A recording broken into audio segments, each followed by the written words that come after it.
Hello guys, this is question number 4 of exercise 12.1 NCERT. The question says, the wheel of a car are of diameter 80 centimeter each. How many complete revolutions does each wheel make in 10 minutes when the car is traveling at a speed of 66 km per hour?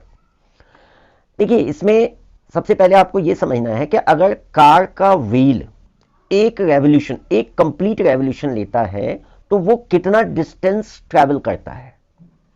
And to find this it's very simple कि हम उस car के wheel का circumference अगर find कर लें तो वो सरकमफेरेंस हमें बताएगा कि वो एक रेवोल्यूशन में कितना डिस्टेंस ट्रैवल करेगा।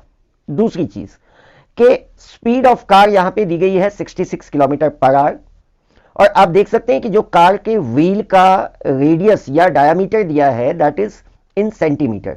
तो सबसे पहले देखो, जब भी आप कोई क्वेश्चन सॉल्व करते हो तो इट इज नेसेसरी कि जितने भी उसमें डायमेंशंस दिए गए हैं सभी डायमेंशंस का unit must be the same.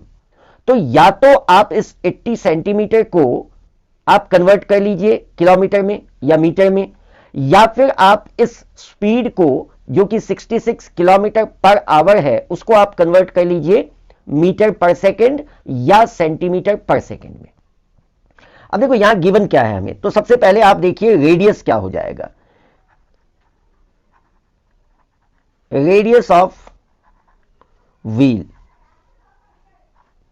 तो आप जानते हैं कि डायामीटर का हाफ रेडियस होता है। डायामीटर 80 सेंटीमीटर है, सो it will B 80/2 that is 40 centimetre.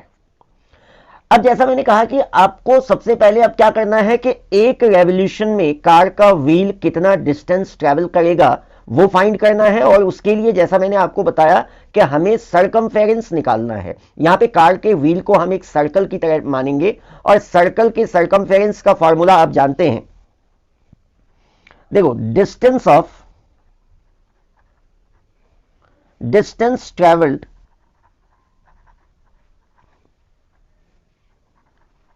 by the wheel in one revolution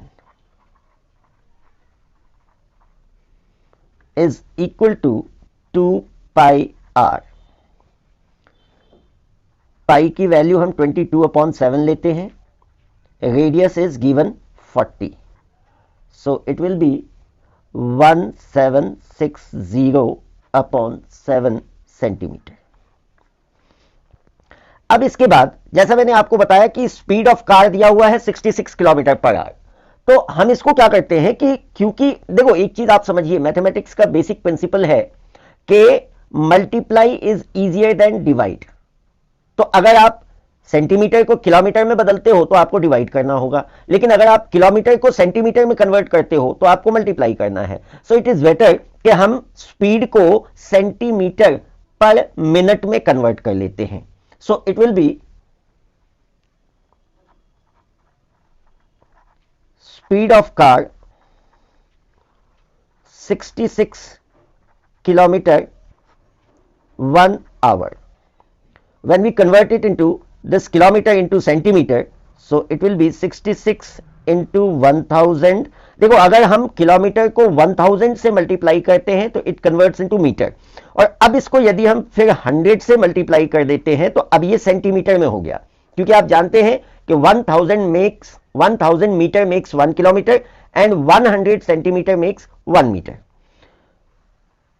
okay, नीचे 1 आवर है, इसको हमने मिनट में कन्वर्ट करना है। तो आप जानते हैं कि 1 आवर में कितने मिनट होते हैं, तो 60, सो it will B 1 into 60, 0 0 cancelled, 6 11 जा। सो यहां पे क्या मिला हमें, 11 यानी 1,10,000 सेंटीमीटर पर मिनट।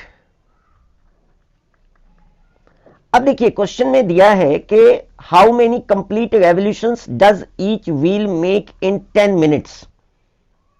10 मिनट में वो व्हील कितना डिस्टेंस कवर करेगा। तो कार की जो स्पीड हमने निकाली है वो है 1,10,000 सेंटीमीटर पर मिनट, यानी वो एक मिनट में 1,10,000 सेंटीमीटर डिस्टेंस कवर करता है। तो वो 10 मिनट में कितना डिस्टेंस कवर करेगा? इट्स वेरी सिंपल, आप इसको 10 से मल्टीप्लाई कर दीजिए। Therefore, distance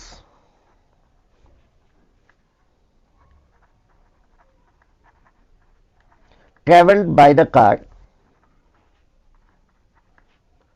in 10 minutes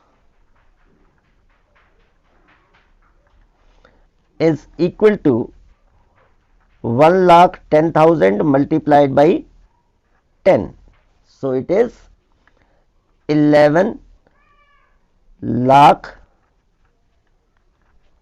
centimetre, यानी ये कार 10 मिनट्स में 11 लाख सेंटीमीटर ट्रेवल करेगा। अब हम पहले निकाल चुके हैं सर्कमफेरेंस ऑफ द व्हील, यानी एक रेवोल्यूशन में कार का व्हील कितना डिस्टेंस ट्रेवल करेगा वो हम निकाल चुके हैं।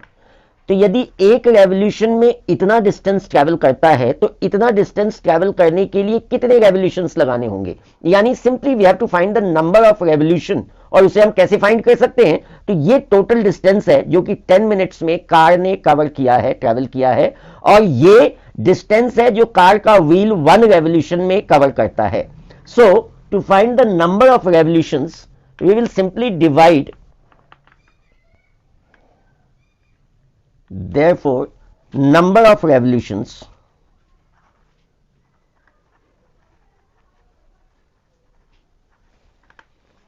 is equal to 11 lakh centimeter, which is the total distance traveled by the car in 10 minutes, and divided by 1760 upon 7 centimeter, which is the distance covered by the wheel in 1 revolution. You can simplify it. 11 lakh, this 7 will come to the upper side and it will be 1760,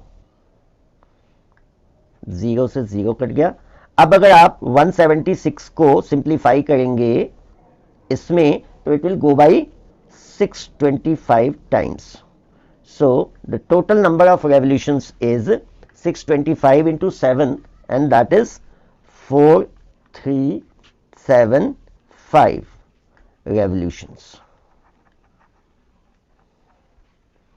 That is the answer. Okay, thank you.